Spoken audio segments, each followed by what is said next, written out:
Okay, I am going to get us started. It is 2:30 exactly, and we have a full agenda today for this call, and I really appreciate the great turnout. Really appreciate everyone joining us today. I will introduce myself, and then I'm going to turn it over to some others to lead the conversation. My name is Anna Hicks. I am a Policy Director for Human Services in the Governor's Office of Policy Innovation for the Future. Today, we are talking about partnerships between school administrative units and early care and education programs, such as childcare programs and Head Start in our local communities, with a focus on that transition that is happening right now for FAPE responsibility, for responsibility for our special education services moving into the schools for preschool age children. And so we will be focused on the benefits and opportunities that these partnerships can provide, and folks from the Department of Education, as well as Department of Health and Human Services, as well as a panel of folks, community level folks who I will introduce in a minute, will be talking about their partnerships. But I'm going to kick it off by turning it over to Tara Williams, who is an Associate Director for Early Care and Education at the Office of Child and Family Services at Maine Department of Health and Human Services, and Megan Welter, who is Associate Commissioner at the Maine Department of Education. And they will kick us off, talk a little bit about the partnership that we have at the state level as we look to support our early care and education mixed delivery system, which they will define. And so I'm going to kick it over to Megan first just to say hello, and then Tara will talk a little bit more about our mixed delivery system. Good afternoon, and thank you for that introduction, Anna. I'm Megan Welter. I'm the Associate Commissioner for Public Education at the Department of Ed, and I'm going to invite my colleague Tara to introduce herself now. Thank you so much, and I'm just sharing my screen as we do that. So I'm Tara Williams, and as the Associate Director of Early Care and Education at the Office of Child and Family Services, I help to oversee child care, early learning related programming and services in the state of Maine. And just want to check in that that's working, the slides that I shared. Great, okay. So we're so excited to be here today to talk about partnerships, Megan and I and the rest of the group, and wanted to share a little bit about what we mean when we say mixed delivery. So you might hear when people are talking about ECE, which is often referred to either as, or when people say ECE, they mean either early care and education or early childhood education. It's an acronym that's used really to describe those early childhood years and the care and learning that children are getting in many different settings and places. And we use the term mixed delivery to really describe the way that children and families are experiencing these early years of care and education in our communities and in our state. And they're experiencing that in a variety of different types of programs, which are, illustrated here through kind of these puzzle pieces. Children are attending those home-based family childcare programs. Many are in center-based childcare programs, which may be a Head Start. It could be at a YMCA or some other type of childcare and early learning facility. There are other community-based organizations that are serving children. They're receiving, many of them, special education services, and many, especially starting as preschoolers, 4-year-olds, are attending our SAUs, our schools. Now, when we talk about mixed delivery, one of the ways that we may speak about it is our mixed delivery system coordinated? And when mixed delivery is coordinated, that really is referring to the efforts that we make at a state level and that you make at a community level to support early childhood services and programming across all these different types of settings. Really looking at ways that you can build on the types of programs that are in your community, the capacity of those programs and classrooms, and how to really weave together and build on the strengths of each of these different types of settings. So in a coordinated system in early childhood, families have access to generally many different types of care and education settings. These could include, as you saw in the puzzle pieces, child care centers and family child care. It can include their local elementary school and SAU and also oftentimes Head Start programming as well, which may be early Head Start for infants and toddlers, or what we traditionally just say Head Start, which is Head Start preschool. So I wanted to share a little bit of information about what it means when we think about these kind of community-based programs, the community-based early care and education programs in Maine. And some may be wondering, well, when I partner with them, how are they approved or monitored? Who's overseeing those different types of processes? And in Maine, our community-based programs are licensed and credentialed by the Office of Child and Family Services, which is at Maine DHHS, Department of Health and Human Services. So the first step is to get approved and licensed, which involves an application and a whole process that includes on-site visits, a lot of materials, handbooks, and other things that have to be completed. And then that childcare program is monitored continuously, including annual unannounced site visits that looks into compliance with creating a safe and healthy program for supporting child development. In addition, all of our licensed community-based programs have to join Maine's QRIS, which is the Quality Rating and Improvement System. And we call that in Maine Rising Stars for Me. This involves submitting documentation, a whole portfolio that determines whether you're at a star 2, which is that kind of meeting all those licensing, health, safety, and kind of minimum quality standards, to being able to be a star 3, a star 4, and a star 5, which have increased requirements related to staffing, credentialing, curriculum, program evaluation, assessments, and other criteria. And there's also on-site visits to verify the quality of care and early learning as part of the quality rating system. One important thing to note with Head Starts is that Head Start is unique in the world of licensed childcare and early care and education. It's a very, many of you are probably familiar with it, but it's a very comprehensive program that's really looking at both the care and education of children and also the whole family and the health and wellness of the family. And so there's a bit of a different process there. Those programs are approved, licensed, and monitored both federally and at a state level. So they have oversight at 2 different levels, and they have to meet a whole set of national program standards. Those standards have them in our quality rating system in Rising Stars at the highest level at a star 5. So there's different ways that we can think about what collaboration or partnership look like in our mixed delivery system. And one of the examples you may see in your own community, or it might be the way your SAU works, is that oftentimes we have kind of this stacked model and wraparound model at play in communities. So when I say stacked model here, I'm referring to when one or more early care and education programs is available in a community for half the day. Oftentimes a family, generally, especially if all available parents in that family are working, they'll figure out a way to piece together a full day of care and education for their children. So they might have their child with a preschool teacher at a child care center in the morning, and then over at their public elementary school for afternoon public pre-K, or vice versa. Oftentimes we see that wraparound model where school districts partner with YMCAs and other programs to make sure that there's after-school programming for their pre-K through elementary students. And that may involve formal agreements. It could involve coordinating transportation services, other ways of working together.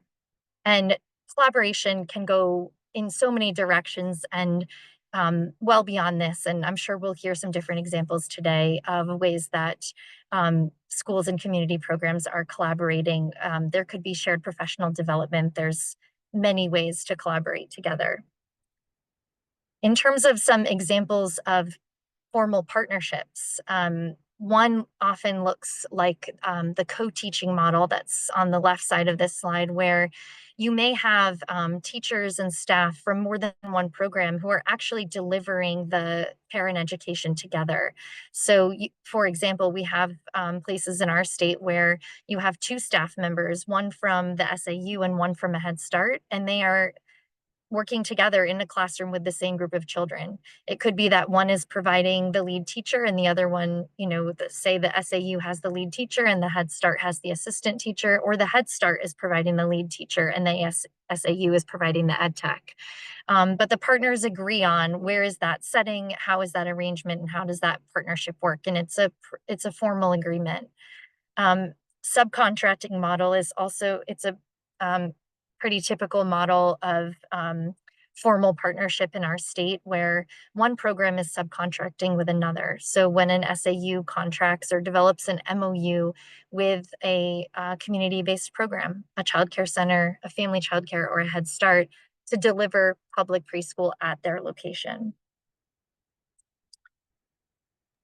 I'm going to turn it over to Megan to talk about mixed delivery early childhood special education. Yeah, thanks a lot, Tara. And I have a number of colleagues who are on the call, and we made the strategic decision to not take a ton of time to introduce everyone because that would have taken a large chunk of time. But I'm going to occasionally jump to a couple folks who can help me sort of fill in gaps here. But most of you know, if you're on this call, that with the passage of Public Law 2023, Chapter 643, that calls for the transition of the responsibility for child find and the responsibility for delivering or providing the free and appropriate public education to children of preschool age, moving from CDS to the school administrative units by July 1, 2028. And that is a process. And what we have heard from a number of our colleagues in SAUs is that, there's a concern about capacity. And so the reason that we are taking this time today to make sure that we are talking about mixed delivery systems is so that we can help folks understand there are some other options that really can be deployed in your communities to ensure that children are getting their needs met in a variety of settings, including in your public preschool setting in a district, but also out in the community. And sort of when we talk about sort of how those decisions are made, IEP teams determine what services and supports are needed to ensure the child makes progress in the general education curriculum. One of the pieces to just be aware of is that the state of Maine does not have a definition for what is preschool. So it's not a universal definition that exists, and each SAU, provides preschool programming in a lot of different ways. Department of Education's Rule Chapter 124 specifies that instructional time for a public preschool program should be a minimum of 10 hours. And so when you talk about what your FAPE offer is, what you as a district provide, you're really looking at, well, what are the programs that we provide as a district?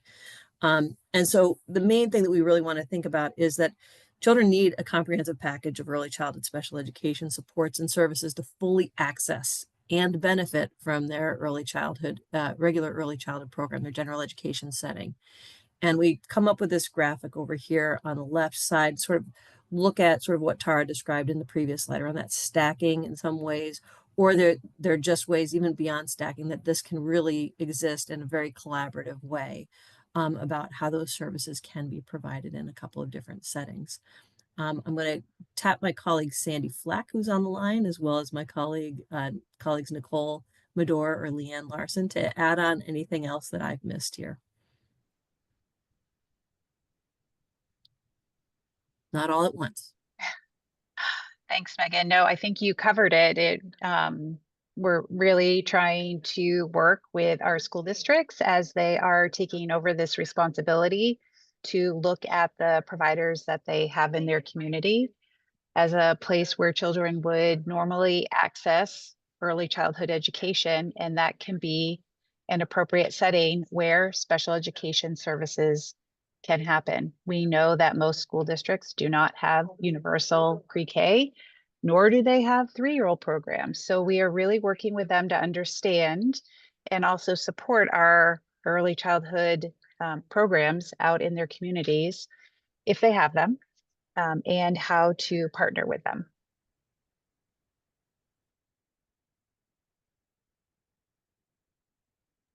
I might also, just offer that for young children, and I'm sure you're going to hear this a little bit from some of the presenters, transitioning from one program to another can be a big undertaking when you're 3 and 4 years old. And so the more that we can all do to really think about how to minimize the number of transitions for young children when possible can make a big difference. And that's where often partnership across our communities can really help us do that well. Leanne, that's a perfect segue into the next couple of slides, because we've put some information here to really highlight why is it important to think about a mixed delivery system and to think about all of the early care and education in our communities. And it really is about several different pieces, from when we build relationships across all these different settings, from our SAUs to our care, we're able to better meet the needs of families and improve access. Our relationships help with those transitions for families, as well as the way we can share our resources and braid together funding, the way that we can provide even better and more comprehensive supports and services when we're working together. And collaboration in the preschool space actually improves the supply and quality of our infant and toddler care and education too, because it improves the stability of the system overall, which helps ensure that our youngest ones in our communities are getting the care and early learning that they need, as well as our future preschoolers and elementary school students. And speaking to what Leanne was just sharing, I think this slide highlights that a little bit, is that we want to ideally think about how we're coordinating within all of our different early childhood education spaces. And also that if we do that in a high quality way, we're being responsive to families, to their schedules, and creating the most stability we can for children, so that our youngest children can have good consistency and continuity throughout their day and throughout their week, without them having to transition a lot each day or each week through different types of settings and classrooms and programs. And so that's kind of the goal of what we want to work towards together at the state level and at the community level. And before I turn it back to Anna, I also want to just offer Leanne or Nicole, if you wanted to add anything on top of that for these slides about the why.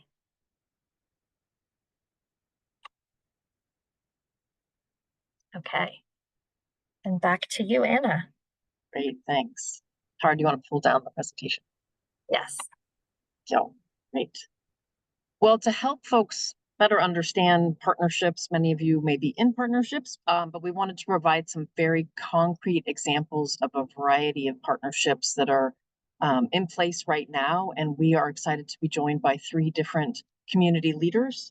We have Renee Foley, who is the special education director from RSU 29 in Holton. And she will be talking about a new partnership that they started this past year. Christine Frost-Burtonet, Assistant Superintendent from RSU 14, based in Wyndham, will talk about the benefits of her multiple partnerships that she has established, she and her colleagues have established across their community. And then John Moody, Superintendent from MSAD 54 from Skowhegan, will talk about the long-standing relationship that has been in place between his schools and KV CAP and their Head Start programs. So we are going to have a kind of back and forth. We decided we want kind of a fireside chat to keep everyone engaged. So we'll be walking through a series of questions that I'll be leading. We're going to go in the same order. Renee's going to go first, then Christine, then John. So I'm going to start off with our first question, really just very basics around what is the structure of your partnership? How did you get started? How did you identify your partners? And how did you establish your relationship? So Renee, take it away. Good afternoon, everyone. When our school joined cohort 1 to assume our FAPE responsibilities for our 3 and 4-year-olds in our community, I received a list from the department with the list of students in my catchment area and collaborated with CDS to learn where my students were in the community. And through this process, I learned that we had some 3-year-olds that were attending Laugh and Learn Academy, which is a centered-based childcare in our community. So I reached out to the director and we talked about the transfer of FAPE to public schools and what that was going to look like for our community and what it could look like for the children in her care. And she was willing to partner with us. So I reached out to parents of those kids and discussed how that would look as we implemented IEPs and assured them that their child was going to be able to stay right at the facility. Our 280 2B special education teacher met with the director prior to beginning her work with the students, and she goes there each morning to provide SDI for the children that are on her caseload. Any related services that the children receive are received right there as well. We do have a long established universal pre-K program at RSU 29. So many of our students in our catchment area do attend pre-K at that location. And so our partnership with Laugh and Learn has been primarily for our 3-year-old students that are there. Great. Thank you, Renee. We will come back for more questions. So I'm going to turn it over to Christine to answer the question around their structure. Sure, and I'll share my screen, Anna. Great. So I went with a spring theme, which is out of character for me, these colors, so just bear with me. But I'm going to tell the journey from 2019 to present. This is a timeline that we've used to keep the board sort of in line with our thinking about the journey, where we've been, where we're headed. And so we'll add to this for next year as we look ahead.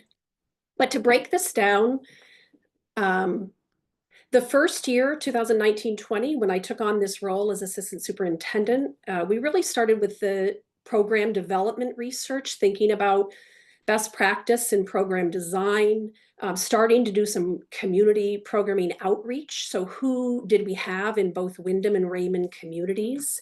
And then making sure the board understood these early stages of our work. I linked in here, and I can share this in the chat later, the slide deck, but to find our folks, we used this Maine child care search. So who do we have in our area?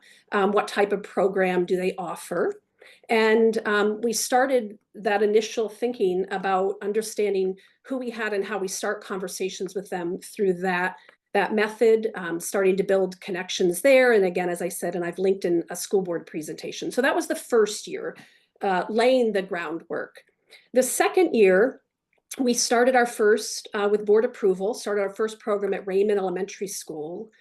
We had 2 classrooms there, but we continued that community outreach. We were working in partnership with Maine AEYC, Association for the Education of Young Children. We worked with Heather Martin and did some checking in with Tara Williams from time to time to think about how do we build these relationships. I knew from my prior district that was really a critical part of this, so that folks out in the community did not feel threatened by the potential of pre-K beginning in the district, and also answering questions they had and thinking about that potential collaboration.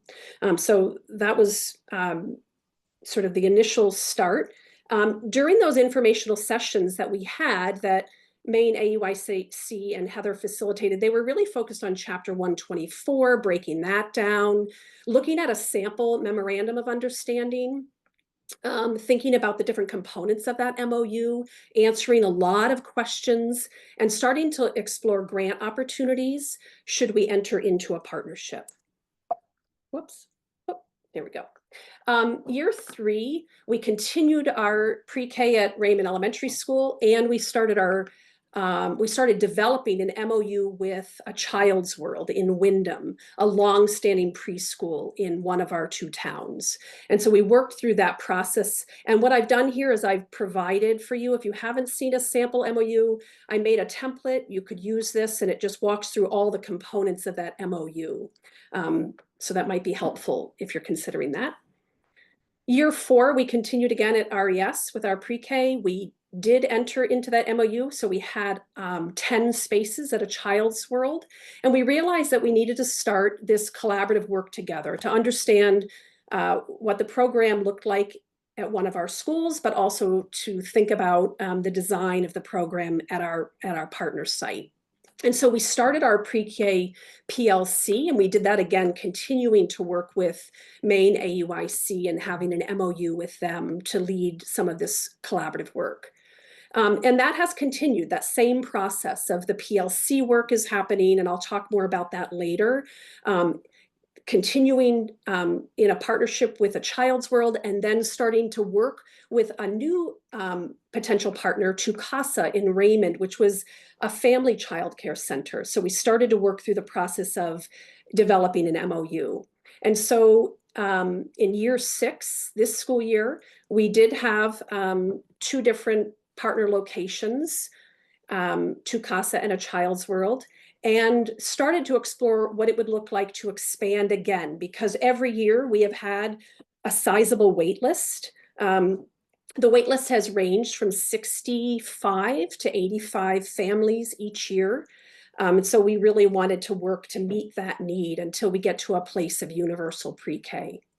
And so budget dependent, as we look ahead to next year, we would like to expand again by another 59 spaces to get us closer to meeting that universal need. We still would not be quite there, but that would be through 3 additional spaces. So expanding into another elementary school at Wyndham Primary, and expanding the number of spaces at a Child's World, and going into a new MOU at a Space to Thrive, a new site.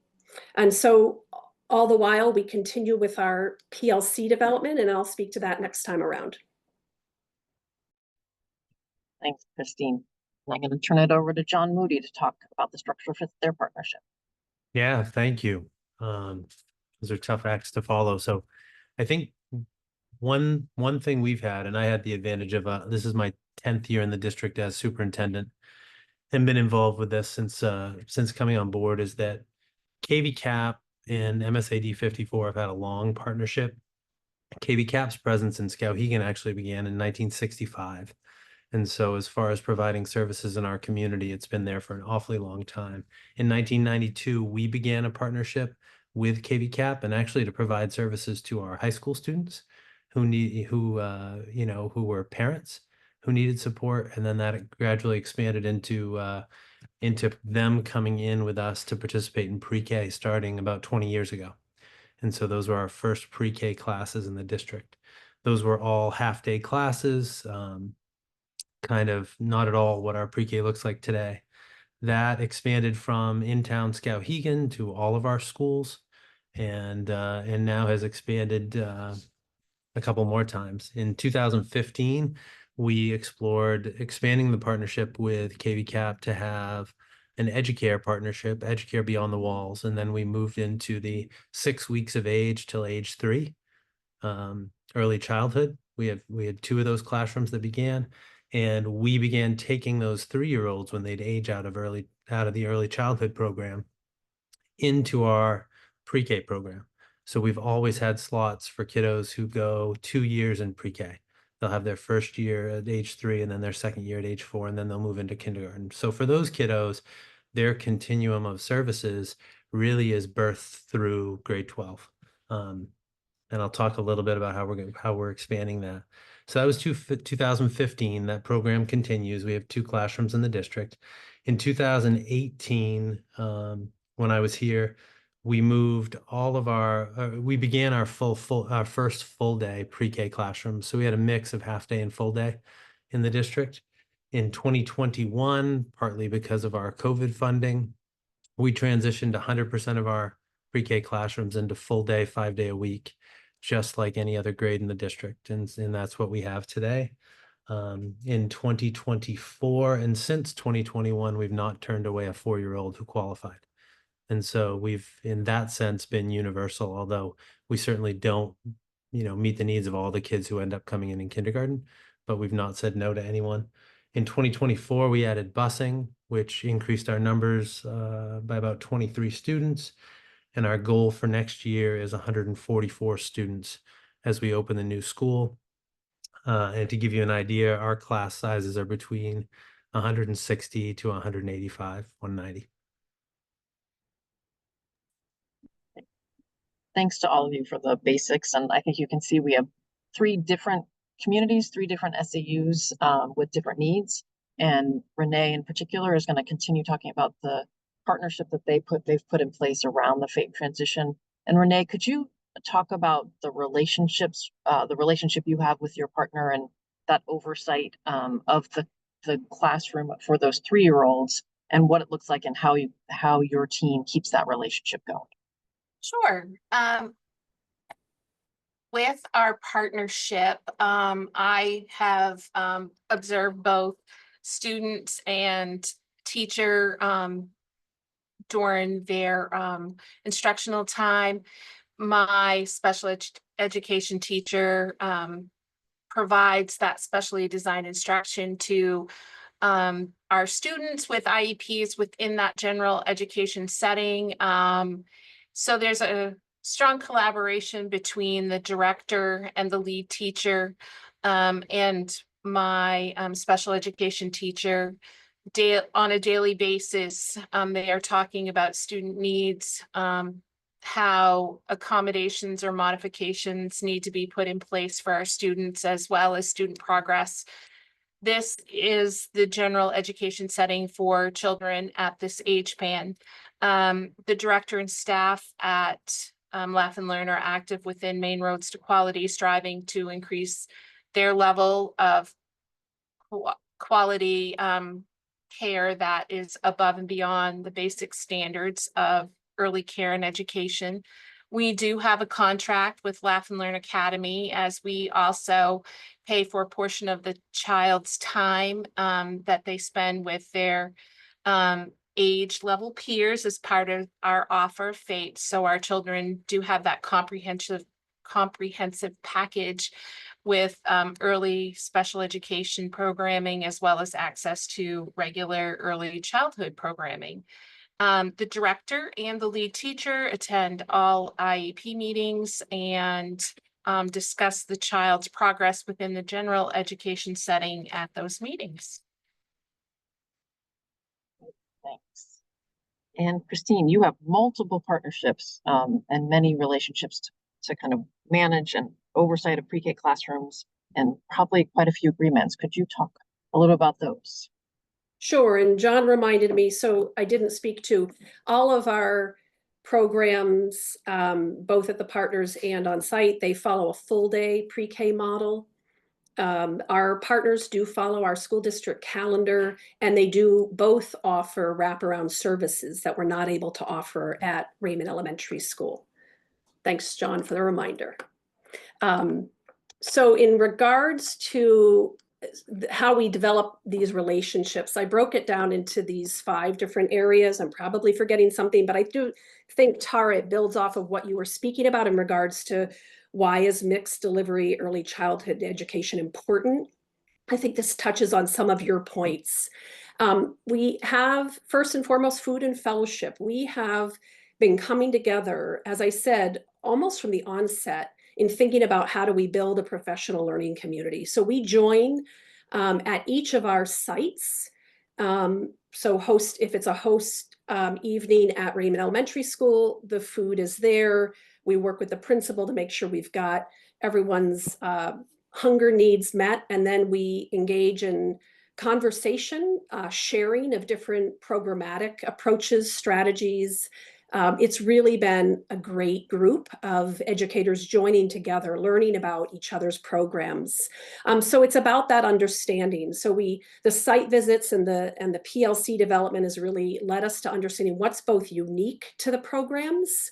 2 are very heavy nature-based programs. And so we've learned from each other around outdoor educational programming for our youngest learners and really bringing to fruition that play and inquiry-based model. And so we've got a lot of commonalities and some differences. And so we felt it was important that we not only spend time at each site and learn, sort of have a visual of what that site looks like and feels like for families and children, but also to do deep dive work around curriculum and programmatic approaches.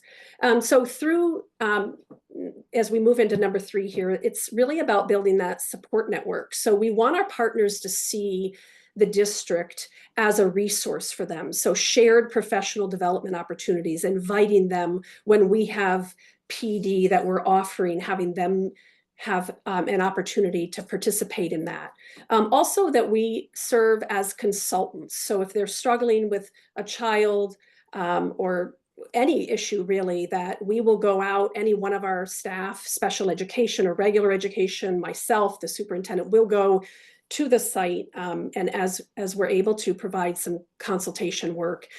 We've really worked around that hard as we prepare for next school year to do a better job of explaining to the families this idea of a continuum of services, and so that they understand that while through the lottery, and we'd like to place you in your first or second preferred location, but through that process, understand that your child may need more support, and that support would come back to the either Raymond Elementary School or for next year, Wyndham Primary School. And so really about that communication, and that we're on the same page as program developers, but that the families now understand that partnership and that collaborative work that we're doing.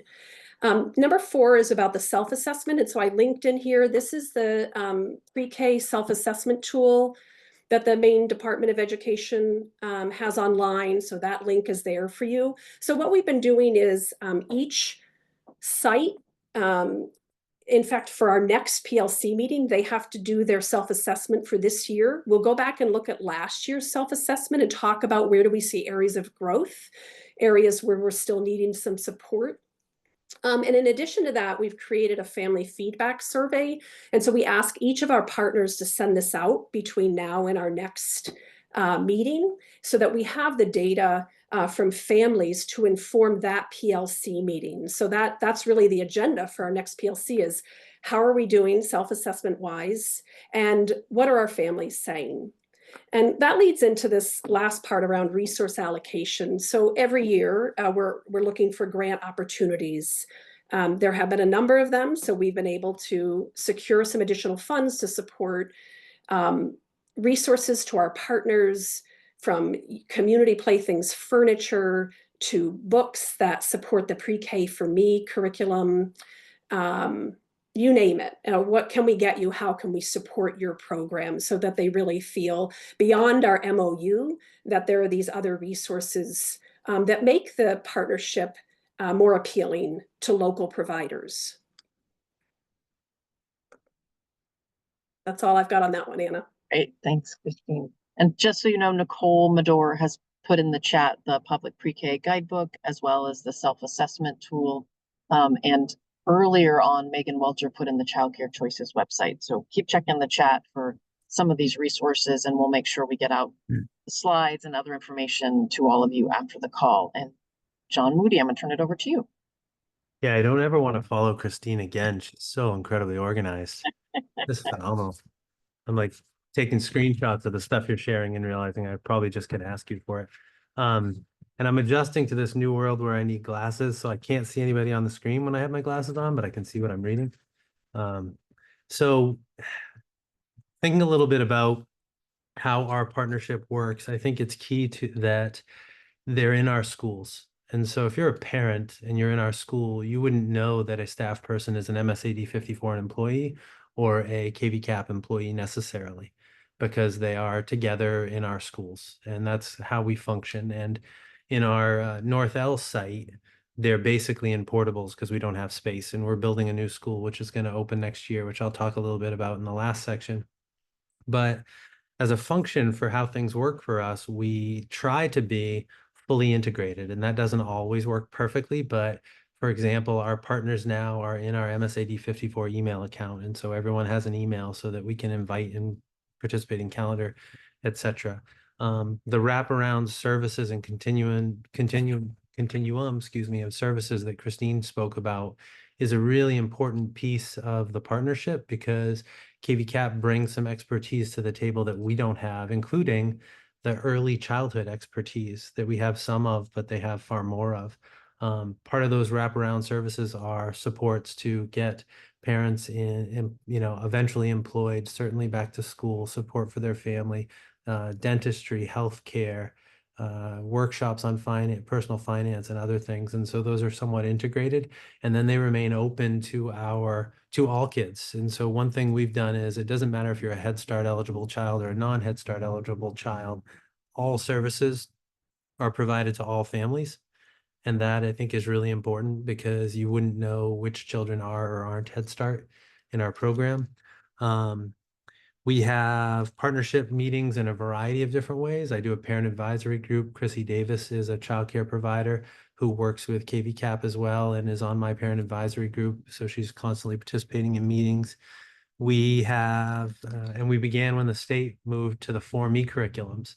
Our pre-K program dropped what they were doing and adopted the 4Me curriculum to line up with our K, and now it goes pre-K, K1, 2, which is an important transition for us, and talks a little bit about the consistency. As far as other kind of how the partnership works pieces, as far as quality and standards, is we have the same expectations across the board. So when we talk about behavior interventions and other things, we use the same language in pre-K as we do in K1, 2, and we've kind of endeavored to do that better each year, because we're going to be bringing 3.5 or 4 schools together in our new elementary school. That's going to be particularly exciting, because right now in town Skowhegan, you have kids who are in pre-K portables, and they go into K, and then they're in grade 1, 2, 3 in one building, 3, 4 in another. And then, so they have a ton of transitions as they move through. So we're excited for that and the services that will provide. But those were the big pieces that I mentioned. And then also, to what Renee was talking about, we are transitioning to CDS cohort 2.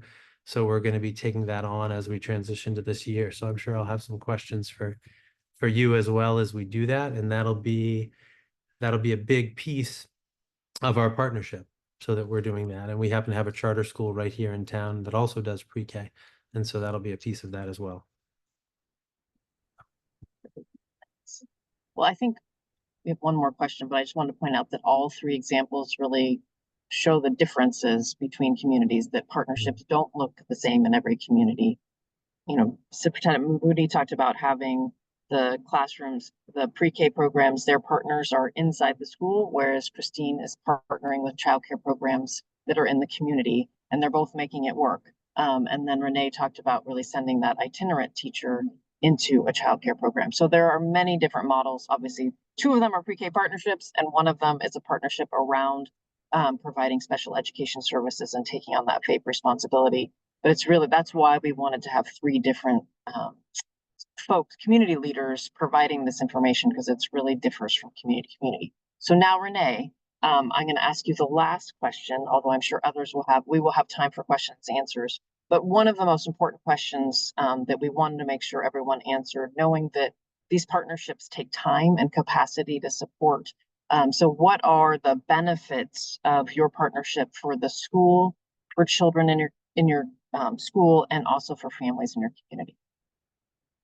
Early on in this partnership, the director just expressed a lot of thankfulness that we were there to collaborate with her, and how much she has learned through this process. There's collaboration with interventions, strategies, as well as making referrals for Child Find. Our special education teacher was invited to participate in a family night to build relationships with families and the community. families were provided with an informational flyer about early childhood special education and what is offered in our community for options for their children. I think one of the biggest benefits is our children are staying in their community environment with people that they know. They can receive services without having to leave the facility, which is super important for our kids because it reduces transitions and ensures those services are being provided consistently and regularly, and families can maintain their daily routines, which is super important in this day and age, as busy as everyone is. I can only see this partnership continuing to grow and develop as we provide early childhood special education to students at Laugh and Learn. I can see us working together in professional development opportunities and just continuing to provide what our children in our community need to develop the skills that they need and to grow. It's just been a great partnership. That's great. Thanks, Renee. And Assistant Superintendent Frost Burnett, what's the benefits for your community? Sure, and I think Renee nailed it. And I can tell there's that same level of commitment and joy out of this partnership model. We see it as also a long-term commitment to a mixed delivery model. We thought about that at the onset of starting a pre-K program here in RSU14. It continues to be part of the narrative. Partners need to know there's a commitment, and we see the value in that, the variety of what we offer families. My last little slide here, tried to capture this one. So I think it's the variety of program models, and I love this picture. This is actually on the upper right-hand corner, our two CASA Family Child Care Center. They're gathered in the kitchen around a table. We've got the chicken being held. We've got outside play and learning going on. It's a wonderful example of a very unique and special setting. As I would say the same about A Child's World, and our hopefully budget dependent, our next partners as well. So we like that variety. We like families having this opportunity to think about what's going to work for their child. I'm a mother of two. What my son would have needed is very different from what my daughter needed. And so I think that's important for our families to weigh in on that, and us to have the variety that they're looking for. Expanding the access, that partnership is allowing us. We started with 32 spaces at Raymond Elementary School in 2020-21. And as I showed you through the years, we have continued to expand. This year we have 66 spaces, and we're able to do that through our two partners. Next year, we're hoping, if the budget passes, that we have an additional 59 spaces for a total of 125. We currently have over 140 applicants in the lottery. So we still will not be meeting universal needs, but that expanded access happens through partnerships. We want our partners to see that there are benefits for them. So we don't want the word to be out in the community that we as a public school and starting to work on this pre-K development, that we're negatively impacting their businesses. That was really important to us at the very beginning. And maintaining that focus on community wraparound support for early childhood education. I already spoke to the shared professional development. And lastly, just that we're thinking about play and inquiry. We're thinking about academic skill development, but we're also, of course, always thinking about those social emotional needs of our youngest learners. So I think those are, for us, the why behind the partnership model. Great, thanks.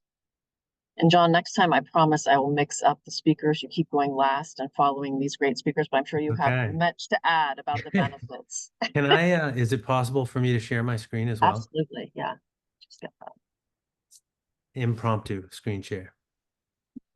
I just need to find you.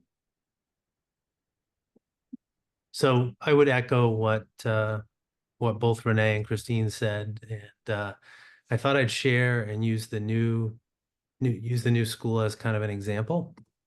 And I think I can Be able to share now. Yeah. I think I can do that. And so this is our, I think you're looking at the new school, right? Okay. Thank you for nodding your head. So this is the design and vision of the new school, and I don't have the most updated picture, but I have an overshot screen picture that I'll share with you in a second. One of the ways this was able to come to fruition is the braided and blended funding of fundraising. And so if you've done a new school project, and I think it's going to be, for good reason, even harder in the future, but you have to kind of scratch and fight for every single square foot and everything you want in your building to be best for kids. But you also have to manage the potential local impact to property taxes and the impact there. And I know everybody has gone through that statewide, and it's different for all communities. But for us, we really felt strongly that this early childhood space needed to be there. CDS space needed to be in this building, space for our CTE center to work with the students in this building. There's space like the Sweat Winter Center in Farmington, which has observation rooms and other things that's built into this building so that we can work with pre-service teachers on their teaching and do professional development. Reading recovery space is built into this building so that we can observe reading recovery teachers providing reading recovery while giving feedback and learning. And so a big piece of that didn't fit into the state's model. And the vision, as it were, came from Tracy Fortin and Nicole Chaplin being in a meeting with our tech center where we were speaking in 2016 saying, what would be your vision for a school be? It's some of that portrait of a graduate work that goes way back, and what would it be? And Nicole said, I think we should have a school that is birthed through grade 12. And so we talked about that and we put it down on paper and it was up on the walls and we kind of came back to it. And when we got on the list in 2017 for the new school construction, that was on our mind. When we were awarded the new school second on the list in 2019, that was on our mind as we worked to think about how to combine 4 elementary schools and what that might look like in a really big elementary school, 700 plus students. That was on our mind.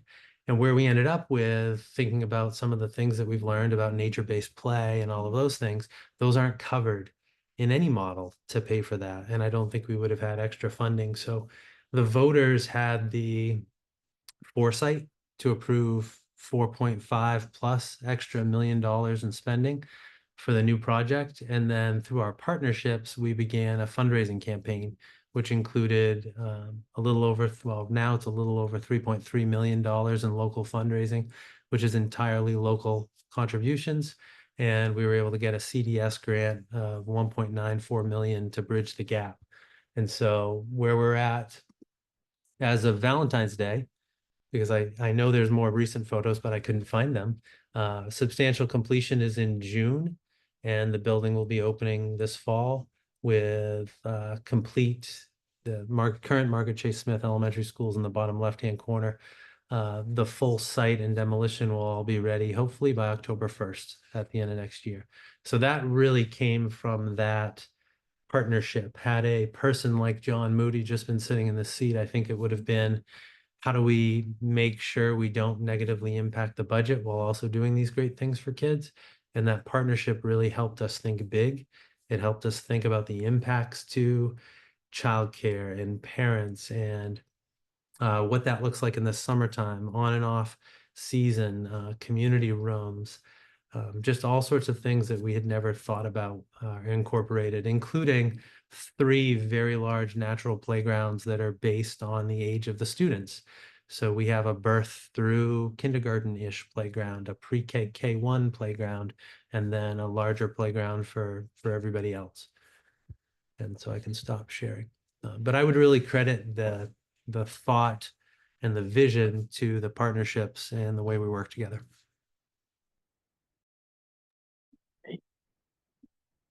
Thanks to all of you. And I just would point out that CDS is meant Congressionally Directed Spending Grant. Child Development Services does not have that type Know of your grant. audience. Know your audience. That's right. Lots of acronyms to throw.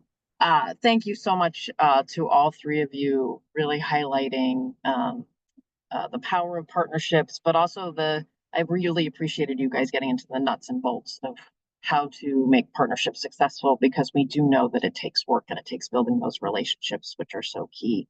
And that there are a variety of models of partnerships. So we are going to open it up to questions. I just ask that you if you can raise your hand in some way, either show me physically or on Zoom, I can call on you and we will give folks just a minute to think of their questions, and anyone can ask a question.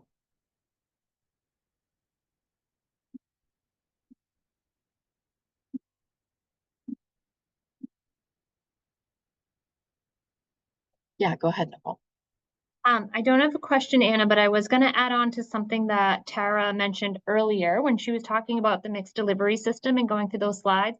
And Tara, you said, "Oh, Nicole, if you have more for the why," and I was kind of caught off guard. I'm like, I thought you did a really good job. But two other things have come to mind in why public schools may consider working with a partner. And one of them is a capacity issue. So we know that a lot of our elementary school buildings don't have the physical space to bring in public pre-K programs or expand existing programs. So sometimes just wanting to meet the need of capacity and staff, a partner in your community can really come through to help you do that.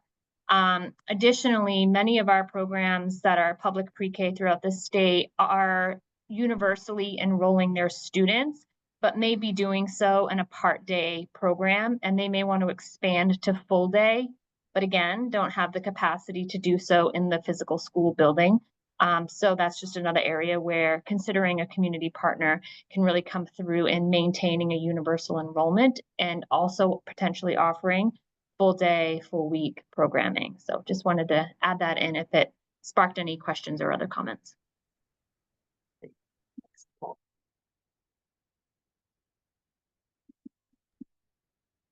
Well, Nicole, you made me think of physical capacity, but also, staffing capacity and mental capacity to move forward in those things. I think both sides are equally important.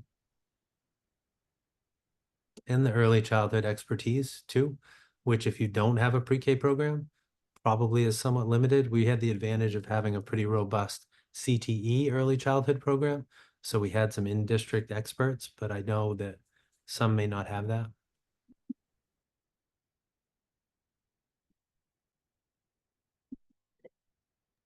Nicole, you sparked a question that I have. If it's okay, I'll hop in. I can't find the hand.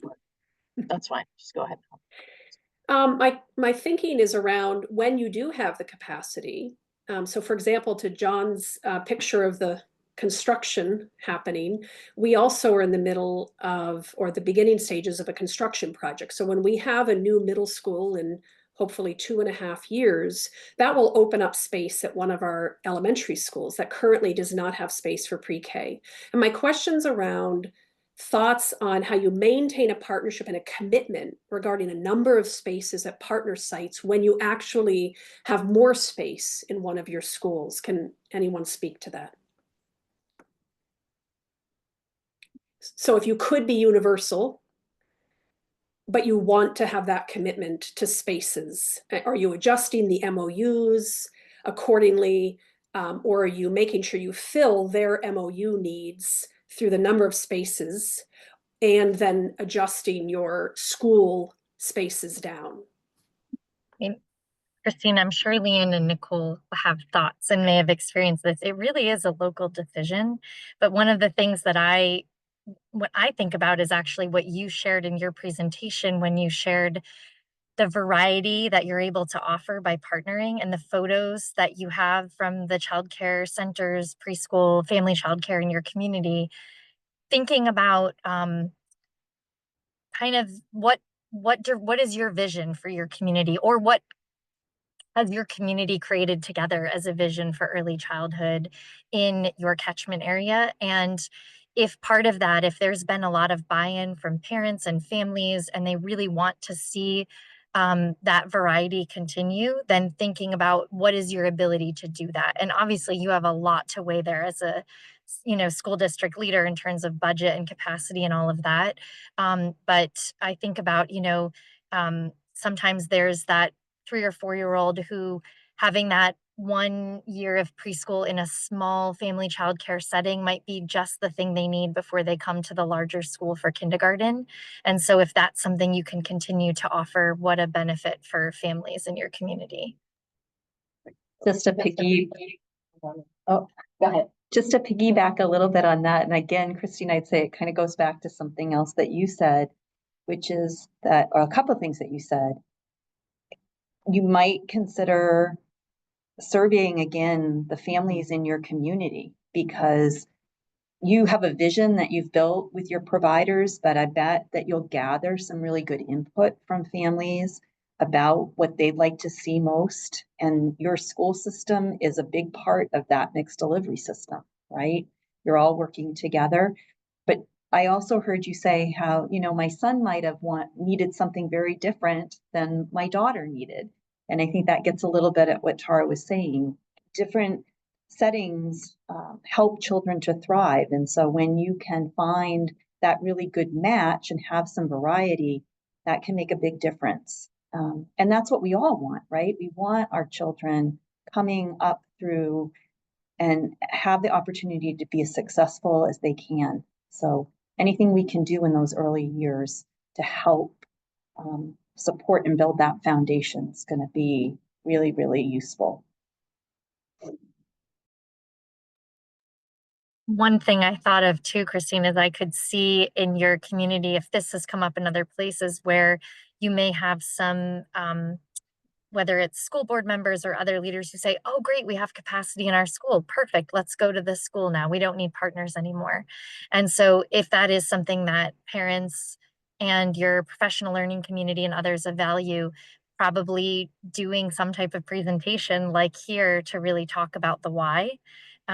Because for some, that might be the kind of go-to thinking is once there's enough capacity in this SAU buildings, that's the way to go.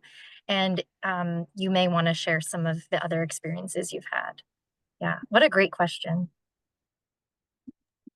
I'm wondering also, oh, sorry, somebody has a hand. I was just. No, go ahead, Christine. We'll finish this Okay. train of thought, and then we'll ask Melissa. Melissa can ask her a question. So go ahead. Thank you for the feedback. I'm also wondering if there's some opportunity with the FATE transition to think about meeting capacity in a different way and maintaining partnerships long term. So I'll leave it at that. Thank you for the feedback. That's a great point. Melissa, you have a question. I do. I'm wondering if any of you have looked at developing capacity with partners. So say, for example, there's a partner that you trust, you have a relationship with, but they don't offer either a particular age group or particular service, something that you need. Have you talked with partners about developing or building their capacity to meet the needs as partners? And if so, do you build that into your MOU such that if a partner does increase their capacity to help meet your need, that it's part of your MOU so they don't feel like, well, what if we're going to get burned? Does that make sense? I think, can I just ask a clarifying, Melissa? Yeah. So in terms of, let's say, one challenge for families would be the hours of the public preschool day that we have outlined in the MOU. So full day, that we may go into a partnership to support the wraparound care that's needed. Is that what you're referring? So after school care or vacation opportunities, et cetera? So a good example might be, what if one of your partners does not offer vacation care? And you talk to them and you say, we really need vacation care. Would you consider broadening our partnership so that you expand your capacity so that you could offer that? Have you ever done that? What approach did you take? We have not done that, but I love this idea. So my wheels are spinning. I'll let someone else weigh in. So it's so we have done that and we've failed too. And so we had a partnership with a group that was providing aftercare and care during vacations, and we did have an MOU with them, different group, and that failed. And then we reached out to KV Cap and said, can you fill this void? And they did, but that has been a challenge because as I'm sure everybody knows, it's very hard to find staff for those times. And then it becomes a staffing challenge because now you're staffing 7:30 to 5:30 and how you're essentially having shifts and how that works. And so part of that took a lot of flexibility. And so on the MOU side, to answer your question, I think not letting perfect be better, being the enemy of perfect is important, because if you spend too much time thinking of the logistics of how that might work, that's a challenge. And so what I've enjoyed with our partnership is, let's try to do this based on the funding streams that we have. And we had a lot more funding streams available to us in the last 4 years than I think we may have in the next 4 years. So that did allow us the flexibility to try things, and we've kind of refined that. But moving forward, what does that look like? And we're now at this phase where we're having, because we're going to have 2 buildings that'll be open and available potentially. And one of them we're looking at childcare, because we know quality childcare in Somerset County is like 46% or less. And so how do we, we're working with our other community childcare providers to say, what is the need, who might be partners? Okay, in our community, that's Reddington Fairview Hospital, that's New Balance, that's Backyard Farms, that's Sappy, going right through all of those providers. And so they're coming to the table with conversations about how we might be able to stand up that in a way that is cost neutral to me. And so that's, that is one of the things we're doing, and we're doing it right now without that MOU to explore. And then we'll have likely a first year implementation that will be, we'll have something in writing, but it'll be a draft, but then you'll have a longer term agreement, which is what we certainly have in place for all of the things we do currently. So I could see that expanding over time, and then making sure that all the players have a piece in that financial piece, and have some vested interest would help your ability to make that work. And people have to buy in. I would say that, I have community members who are community leaders who champion early childhood. So that helps when we go to the board and talk to taxpayers about why early childhood is so important, and how in the long run, it's both an economic driver and it helps reduce costs, right? Special ed or others. And because I don't think inherently people understand that. Good point. Great. Anyone else have thoughts about that? Yeah, go ahead, Tara. Yeah, I could add also to keep in mind that well, a lot of this is going to be driven locally. There's resources available that we can connect you with at the state level. So, for example, maybe you're looking to partner with a licensed childcare that they really just haven't had the means to work on implementing a new curriculum, or they have a lead teacher who's one class away from that degree that they need to get their certification.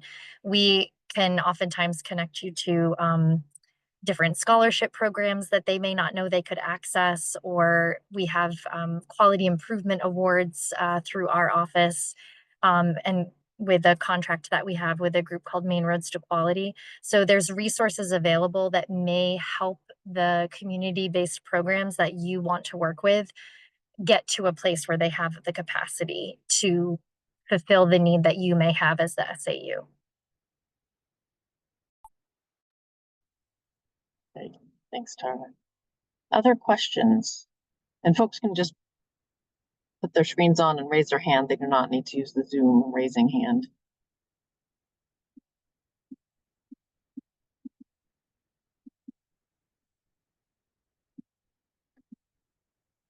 Go ahead, Meg. Sure. This is a general question for any of the panelists. What was something you wish you knew before going into partnerships?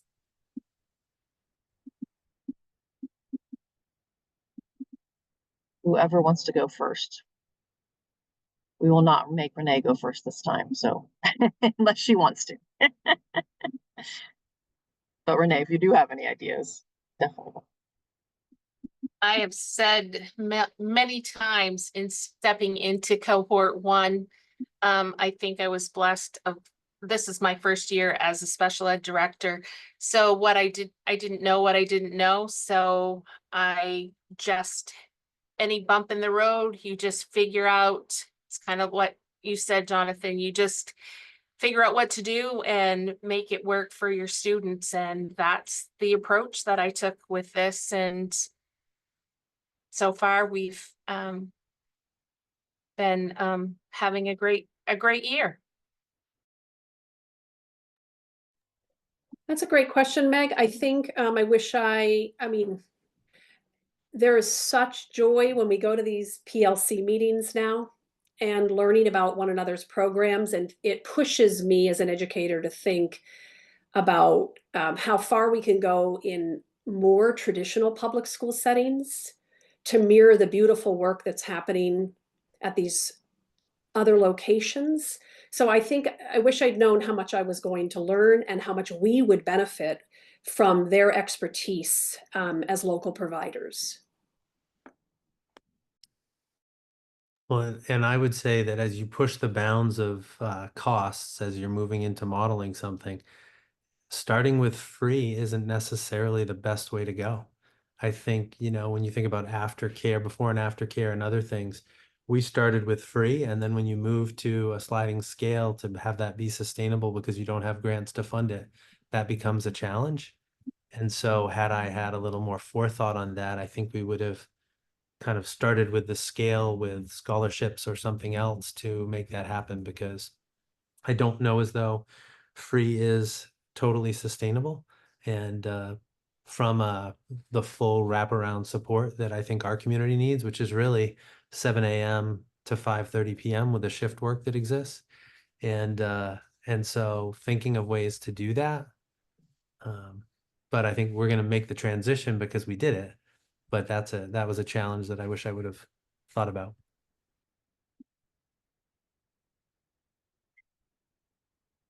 Thanks to all three of you. Any other questions for folks?